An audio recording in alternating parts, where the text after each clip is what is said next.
when you hear John Mozeliak saying, and I don't know if you've heard the quote or read it, where he said that Dylan Carlson is in the same realm at this age as Albert Pujols and Oscar Taveras in terms of being complete. What do you think when you hear something like that? Oh, it's a huge honor, to be thought of that way and to be mentioned in the same sentence as guys like that. It's a huge honor, and I'm really humbled and fortunate. How do you view your situation right now? Are you competing to be a starting center fielder and left fielder for the Cardinals right now? Or are you thinking, look, I'm going to Memphis no matter what, I just want to make a good impression? Well, for me, my goal has always just been to get better each and every day, and wherever that leads me, that's my ultimate goal. Just find a way to get better every day, and in the end, I'll end up where I'm supposed to be. So I'm thinking five-tool player growing up in California. Is Mike Trout your hero? He's been a guy I've watched a lot. I've grown up watching a lot of players, Matt Holliday, Carlos Beltran, a couple guys that I grew up watching a lot. Mike Trout's definitely a great player, and I've had a lot of fun watching him. So where's the weakness in your game? Yeah, for me, obviously, I think I can get better in every aspect of my game. I feel like I can continue to grow and evolve into the most complete player I can be. So for me, I just think finding a way to get better each and every way is the only way to go for me.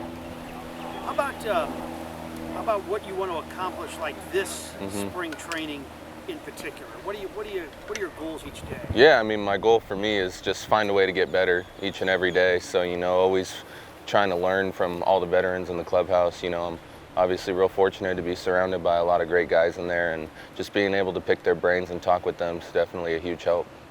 When did you know you were different than most? At what age? Wow, I'm a little faster. I'm a little stronger. When did you know?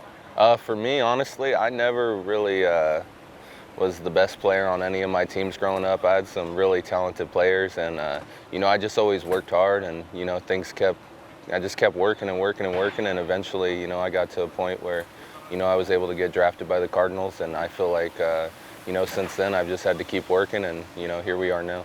We do a series on our station, the NBC TV in St. Louis, called The Turning Point, where we ask an athlete, what was the turning point in their life? If this doesn't happen, I'm probably not where I am. I know you're young, but you've already ascended so quickly here.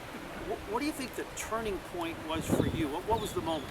Yeah, I'd say probably when I was about 15 years old, I got cut from a roster, a team I had worked pretty hard to make, and I got down to the final cut, and I didn't make the team. And after that moment, I just kind of realized, I had to put in a little extra work on top of what I had already been doing to get where I wanted to go. And since then, I've just always been all about my work ethic and finding a way to get better, and I think that's really contributed to where I'm at. So that work as a 15-year-old, what did you do?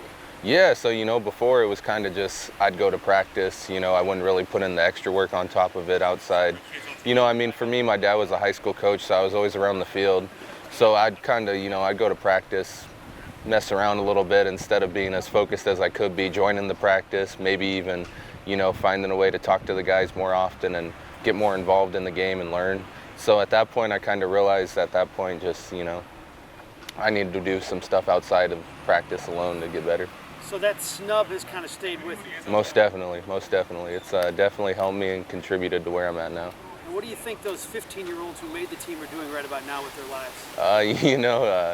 I'm sure they're doing some great things. There was a lot of great team guys on that team, and I'm sure they're doing well. Last thought. What would it be like for you to be in Busch Stadium sometime this summer, and the public address announcer is announcing the starting lineup, and he says, batting second, playing center field, Dylan Carlson? It'd be a dream come true. It's everything I've worked for, and to be this close, it's real exciting.